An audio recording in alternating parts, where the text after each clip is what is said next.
This is Talk Business and Politics with Roby Brock. And welcome to the program. We are glad to have you with us this Sunday morning. The 90th General Assembly has closed up shop. Former Arkansas Governor Mike Huckabee has an announcement to make, but we don't know exactly what it will be, or do we? Let's talk to our Talk Politics Roundtable. Let me introduce our guest today. We have Jessica DeLoach Sabin, a Talk Business and Politics contributor. The same can be said for John Burris and KATV's lead Capitol reporter, Janelle Lilley. Thank you all for being here. Thank you. All right, let's start with the legislative session. It ended midweek after 82 days officially.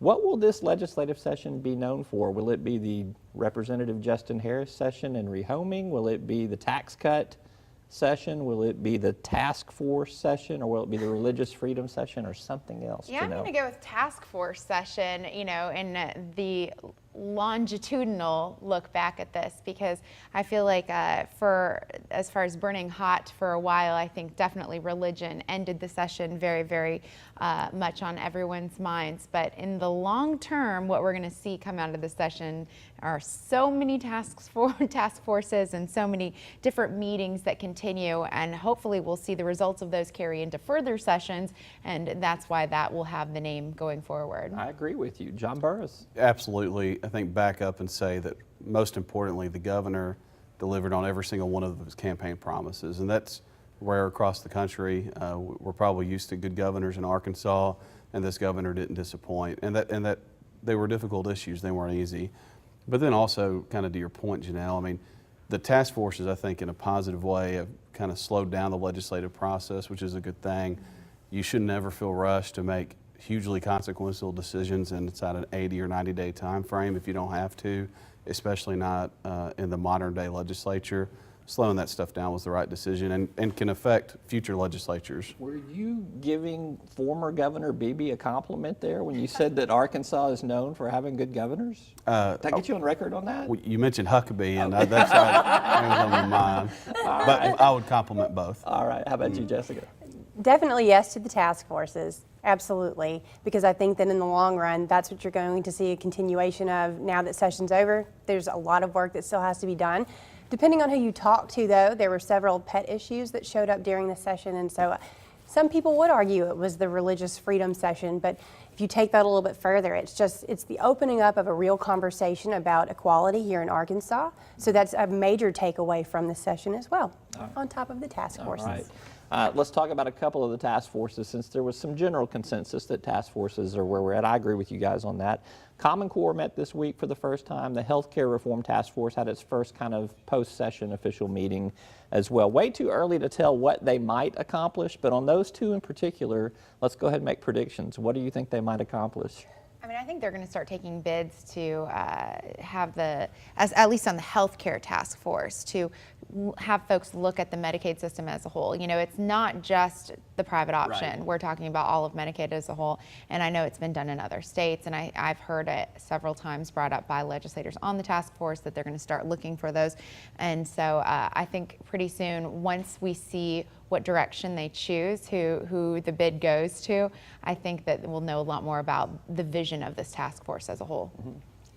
John made a great point earlier about not needing to be rushed when you're making big decisions. And so when I think about the Common Core task force, it's important to have that task force because Common Core isn't something that everybody loves, but one thing that everybody wants is a solid education for their children.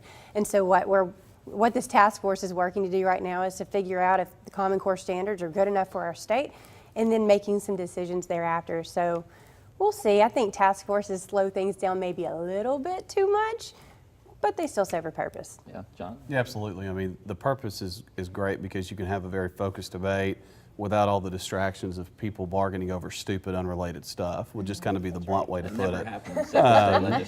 It can. And so they could be misapplied or misused, but hopefully in this case they won't be. Common Core healthcare, you've got a good group of prisons.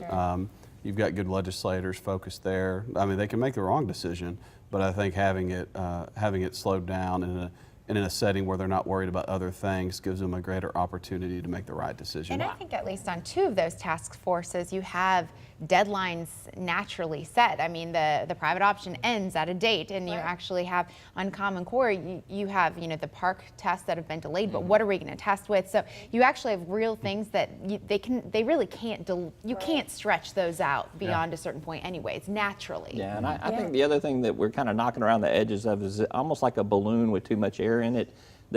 These task forces have allowed a lot of public pressure to be released as well. Yeah. You could not, in a regular session, go through the Common Core debate and let everybody have their say in the matter on this. You have to do these public hearings over a long period of time, at least, and let everybody know they got to express their opinion on this. You couldn't have done it any other way. So, all right. Former Arkansas Governor Mike Huckabee says he's going to make an announcement. He gave us an announcement that he was going to make an announcement about his presidential ambitions in 2016. It's going to be on May 5th in Hope, Arkansas, Cinco de Mayo, as I like to say it.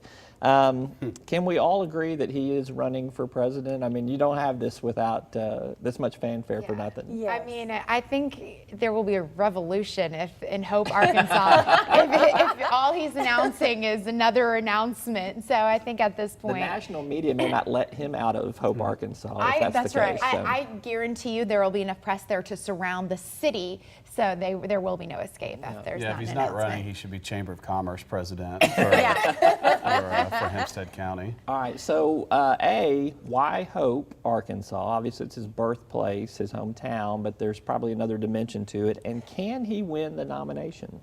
Can he win the nomination? Yes. No, but here's what I'm thinking. Why Hope? Here's why Hope. It takes some steam maybe away from the Clinton machine, or so he likes to call it. He's come out and said that he's faced the Clinton machine and Clinton money before, even though he's never run against a Clinton. But I guess being from Arkansas is enough. Yeah. So maybe it's a way of saying, I can definitely take on Hillary Clinton because we share some similar roots. And also, I think it's just a way of kind of adding a little dimension to his entire race. I mean, he's a very charismatic person, and he's fun to listen to, whether you agree with him or not. So I think that he'll get his attention over time. He did very well in the Iowa caucus when he did run, and I think that he stands to do well there again. And then if you think about the upcoming SEC primary, he could do very well there as well. He just needs to separate himself from the rest of his crowded primary. Yeah, he could be an early front runner. John? Yeah, I mean, 8 years ago, me and all my friends were making fun of a guy named Barack Obama. So, you know, I would never be foolish enough to say that anybody cannot win. You said nope to Foolish. hope. Is that what you said? Yeah, right. Yeah, Yeah. nope to hope on President Obama. Right. No hope, no change. But you, I mean, he's probably, I think, would even admit a little bit of an underdog, given just the big names and the big money that's out there. But he has some structural advantages too, like the Iowa caucus. So, yeah, I mean, if you're him, I guess you felt like it's a risk worth taking. You know, how much of a risk is it really, you know, at some point? And the other thing to be said is, as far as name recognition and money, he's a lot better off this time around than he was when he ran the first time. He was an so unknown last he was time. Yeah. unknown. And so at the very least, you know, if you believe that you have what it takes to be president and you should, you know, you aspire to that office, then you're in a better position this time than you were last time. So you might as well. I'll say this, with former Governor Mike Huckabee in the race, the entertainment value of the GOP primary will escalate. So that's my personal That's opinion. right. All right, the 3 J's, Janelle, John, Jessica, good to Yeah. have you all with us this morning. Thank you Thank so much. you. Appreciate Thank your you. insight. Having us.